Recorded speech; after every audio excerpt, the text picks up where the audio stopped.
Hello students, welcome to CR International School online classes. Today in class 6th science we are going to continue our previous chapter, that is components of food, chapter 2. In this we are taking deficiency diseases. Deficiency disease क्या होती है इनके बारे में हम जानेंगे। तो चलिए हम शुरू करते हैं अपना फर्स्ट टॉपिक डेफिशिएंसी डिजीज़ से। तो बेटा जो डेफिशिएंसी डिजीज़ होती है वो किसी ना किसी न्यूट्रिएंट की कमी के कारण होती है। तो जो हमारा भोजन होता है उसमें यदि किसी न्यूट्रिएंट यानी कि पोषक तत्व की कमी हो जाती है और लगातार हम उसे नहीं खाते हैं वो एक पर्टिकुलर न्यूट्रिएंट को, तो उसके कारण जो डिजीज़ होती है उसे हम डेफिशिएंसी डिजीज़ कहते हैं। ठीक है, तो इसमें बहुत सारी डिजीज़ेस होती है।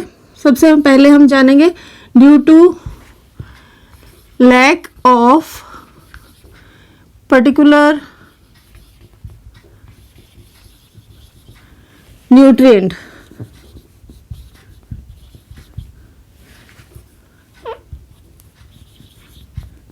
इट इज कॉज्ड, यानी कि जो डेफिशिएंसी डिजीज होती है ये किसी भी पर्टिकुलर न्यूट्रिएंट की कमी के कारण, लैक यानी कमी के कारण हमारे भोजन में जब कोई पोषक तत्व नहीं होता है तो उसके कारण ये डेफिशिएंसी डिजीज होती है।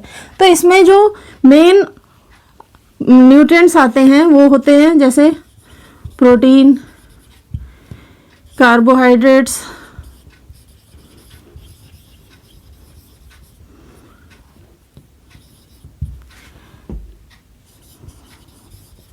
Fats, vitamins, minerals. ठीक है, तो ये जो पोषक तत्व हमारे पास होते हैं इनमें से कोई भी अगर कम होता है तो उसको हम, जैसे अगर प्रोटीन की कमी है तो वो प्रोटीन डेफिशिएंसी डिजीज कहलाएगी, कार्बोहाइड्रेट्स की कमी है तो कार्बोहाइड्रेट डेफिशिएंसी डिजीज, इस तरीके से बाकी इनके नाम के साथ ही डेफिशिएंसी डिजीज ऐड हो जाती है। तो जो फर्स्ट हम ले रहे हैं वो है प्रोटीन डेफिशिएंसी डिजीज। इसमें जो प्रोटीन है उसकी कमी से ये डिजीज होती है और इसको हम PEM के नाम से भी जानते हैं, यानी कि प्रोटीन एनर्जी माल न्यूट्रिशन होता है पोषक तत्वों की कमी। तो ये जो बीमारी इसके कारण होती है प्रोटीन्स की कमी के कारण वो है क्वाशियोरकर एंड मेरास्मस। इसमें जो छोटे बच्चे होते हैं under the age of 1 to 5, यानी 1 से 5 साल के बीच के और 5 से कम उम्र के जो बच्चे होते हैं उनमें ज़्यादातर ये कुपोषण की शिकार होते हैं और पोषक तत्वों की कमी के कारण उनकी बॉडी ग्रोथ प्रॉपर नहीं हो पाती है। तो ये इन्फेंट्स यानी छोटे बच्चों में पाई जाती है। दूसरा है इसके जो लक्षण हमें नज़र आते हैं इस बीमारी के वो होते हैं स्टंटेड ग्रोथ, यानी ग्रोथ का रुक जाना, बहुत धीरे धीरे उसका प्रोसीड होना, आगे बढ़ना। स्वेलिंग ऑफ फेस, जो फेस होता है उसमें स्वेलिंग यानी सूजन नज़र आती है। डिस्कलरेशन ऑफ हेयर्स, बालों का रंग फीका पड़ जाता है, वो ग्रे या ब्राउन कलर के हो जाते हैं। देन स्किन डिजीज़, उनमें स्किन की डिजीज़ेस हो जाती हैं। ये सारे लक्षण हैं इस बीमारी के। और डायरिया, पेट में खराबी के कारण दस्त लग जाते हैं और जो प्रॉपर डाइजेशन है वो नहीं हो पाता है। इस कारण से ये बीमारियां छोटे बच्चों के लिए बहुत ही हानिकारक होती हैं। तो बेटा जिन बच्चों को ये इस तरह की बीमारी क्वाशियोरकर और मेरास्मस जैसी बीमारियां होती हैं उनको बचाने के लिए हम प्रोटीन रिच फूड उनको दें तो ये प्रिवेंट हो सकती हैं। और ये जो फूड होता है इसमें हम मिल्क और जो प्रोटीन युक्त भोजन होता है उसको अधिक से अधिक मात्रा में उनको दें तो ये प्रिवेंट हो सकता है। बेटा सेकंड टाइप जो है वो है कार्बोहाइड्रेट डेफिशिएंसी डिजीज़। ऐसे डिजीज़ जिसमें कार्बोहाइड्रेट्स की मात्रा बहुत कम होती है भोजन में तो ये डिजीज़ होती है। इसको हम कार्बोहाइड्रेट डेफिशिएंट डाइट के नाम से भी जानते हैं, क्योंकि डाइट में इसकी कमी होती है तो उस आहार को हम कार्बोहाइड्रेट डेफिशिएंट डाइट कहते हैं। इसके कारण जो शरीर में कमी होती है वो होती है हमारी जनरल वीकनेस, बहुत कमज़ोरी महसूस होना, लैक ऑफ स्टेमिना, बिल्कुल भी ताकत ना बचना किसी काम को करने के लिए, मन ही नहीं करना कोई काम करने के लिए, ठीक है। तो ये वीकनेस के जो कारण है वो नज़र आते हैं।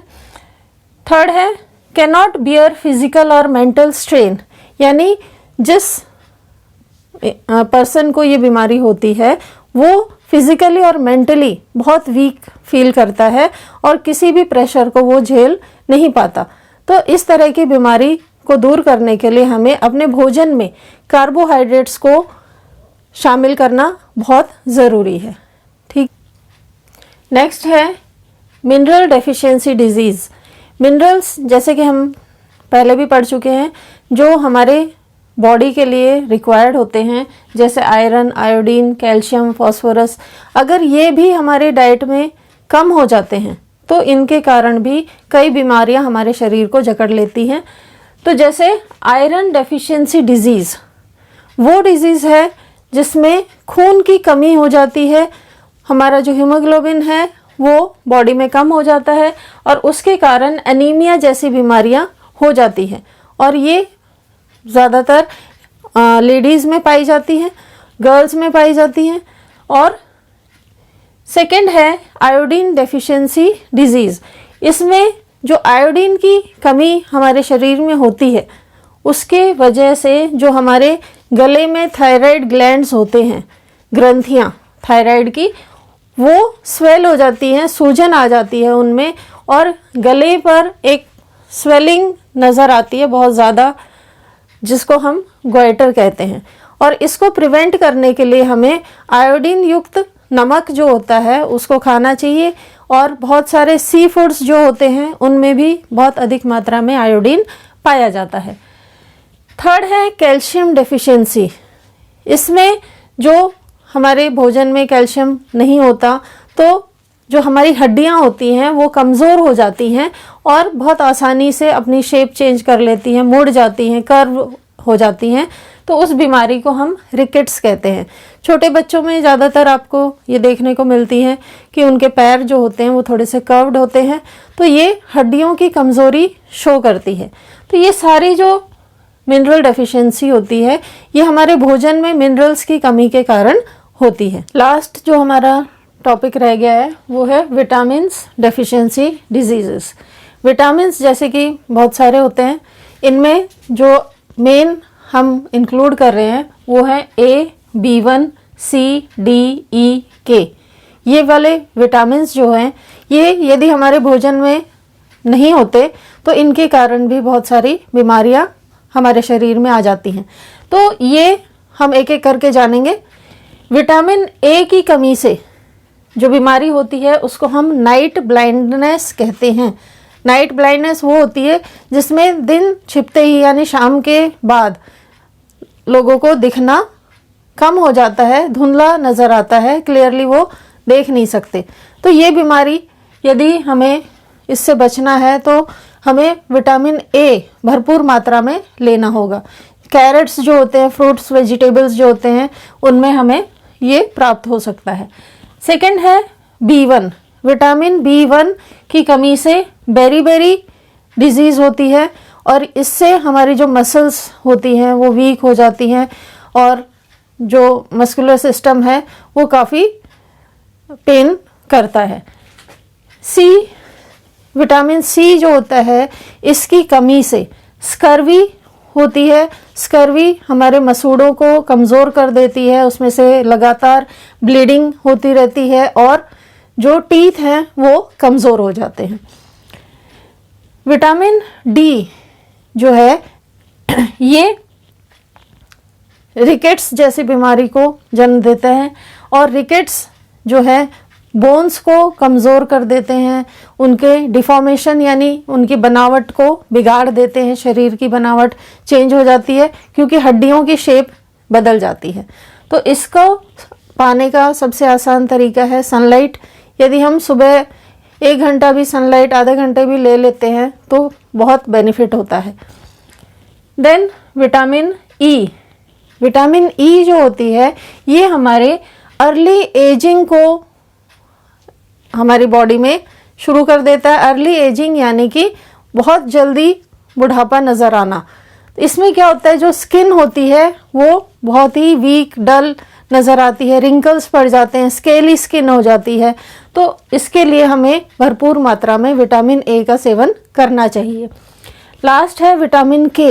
विटामिन के कारण एक्सेस ब्लीडिंग होती है फ्रॉम द इंजरीज। यदि आपकी बॉडी में कहीं कट लग गया है, कोई घाव है, तो उसमें ब्लीडिंग शुरू होती है, तो वो जल्दी से ख़त्म नहीं होती। और इसको जो है हम किस तरह प्रिवेंट कर सकते हैं, बाय टेकिंग विटामिन के रिच फूड। ठीक है, तो ये सारी जो बीमारियां आप देख रहे हैं ये इन विटामिन्स की कमी के कारण होती है जो हमारे आहार में शामिल नहीं हो पाते। तो बेटा आज की वीडियो में हम इसी टॉपिक के साथ सारे जो हमारे कंटेंट हैं चैप्टर के वो फिनिश करते हैं। आई होप आपको सारे डाउट्स क्लियर हो गए होंगे। नेक्स्ट वीडियो में हम क्वेश्चन आंसर्स करेंगे। तब तक के लिए thank you and have a nice day.